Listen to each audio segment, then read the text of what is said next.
So here we are. There's the famous GR10 flash sign. There it is, going in the right direction. We started off at a place called the Col de Houillat, Chalet de l'Albert. It's a refuge at the bottom of this 200-metre climb up onto the Albert Ridge, which forms a natural border between France and Spain. And the weather's gorgeous today. Look at that, you can see in the distance the Languedoc Valley, Roussillon Valley. So I can remember climbing up this bit from the refuge. I spent the night in the refuge at the bottom of this climb. Clambered up onto the Albert Ridge. It was really dull and cloudy. I couldn't really see anything either side of the ridge. On the right hand side we into Spain, and the left into France on the Roussillon plain. And on a clear day you can see right along the coast, all the way beyond Perpignan and up to the Camargue, pretty much. So today is very promising. Oh, the X, don't go down there, says. Polly, as they say on Kilimanjaro, slowly. She doesn't want to be filmed. Lady stag beetle, I believe.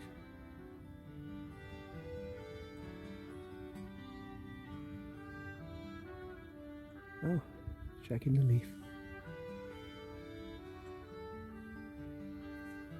Lovely little things. Ooh. Doesn't like look at my finger. I think we're approaching the ridge now. The end of that steep climb through the trees. To make sure I don't miss the signs.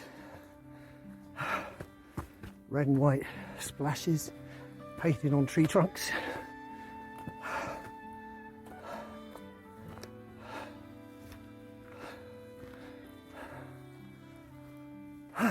It's about, not really high, it's about 1100 meters up, I think. No breathing problems here.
Rosas there, and Torre Brava here on the coast.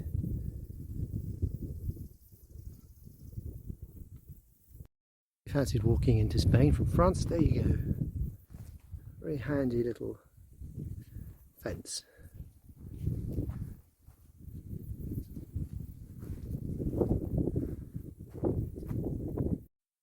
So we're on the Ridge de l'Albert now, hugging the border with Spain, coming up to Pic Neoulous.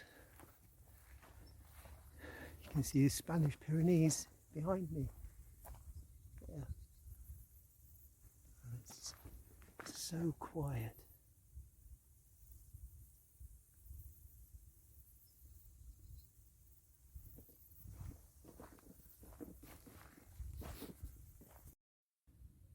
There's the French Pyrenees Canigou over there, and then right across the Roussillon plain.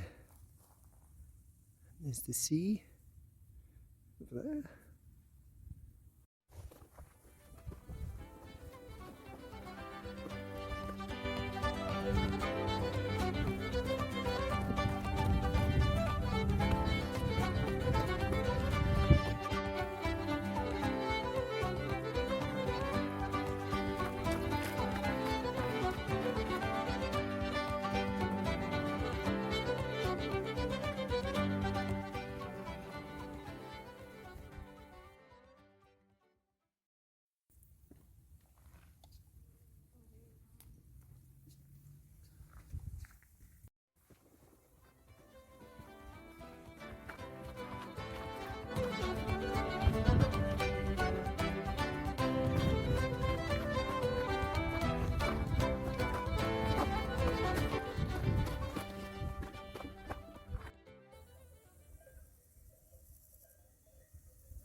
Way back now.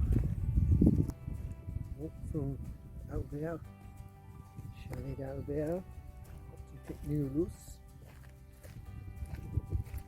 It's about a 400-metre climb or so. About 4.5 kilometres, not far, really. But the weather's been very kind to us. In the background, make out the Roussillon plain. There's a very sharp drop over the edge here, and on the other side, of course, is the Spanish border.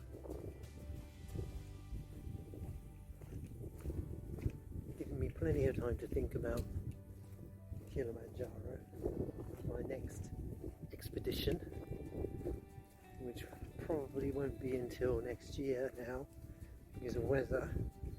Seriously thinking about the Cape Wrath Trail in Scotland, which is the remotest part of the British Isles. Not that there are many remote parts left in the British Isles, but this is the last one. It's about a 240-mile hike, unmarked path, fording streams and so on. Some of the most iconic Scottish landscape, U-shaped valleys with a heather, wild camping, taking all my food with me, probably about 2 to 3 weeks worth of freeze-dried food. Totally different kind of a hike, but hey, my usual motto, I won't know unless I try. So, and again, I'll do it for the same cause I always do these things for, which is for my son and his care home, managed by Norwood, the Norwood charity. So that's it.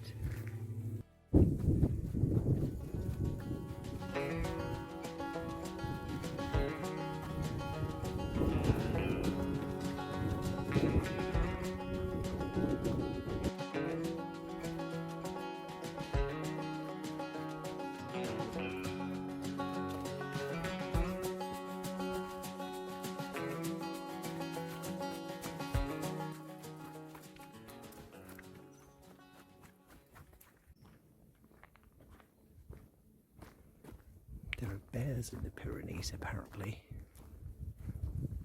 They were reintroduced in the 1960s, much to the farmers' disgust. So, to combat them and protect their sheep, the farmers brought in these semi-feral dogs called Patou.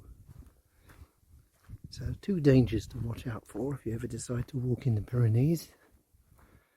Descendants or relatives of the grizzly bear and semi-ferocious Patou. Whatever you do, don't pat them on the head. They're likely to take your hand off. But I don't think they come this far east. I think they're mainly concentrated in the Ariège and central Midi-Pyrenees. Good news. For now.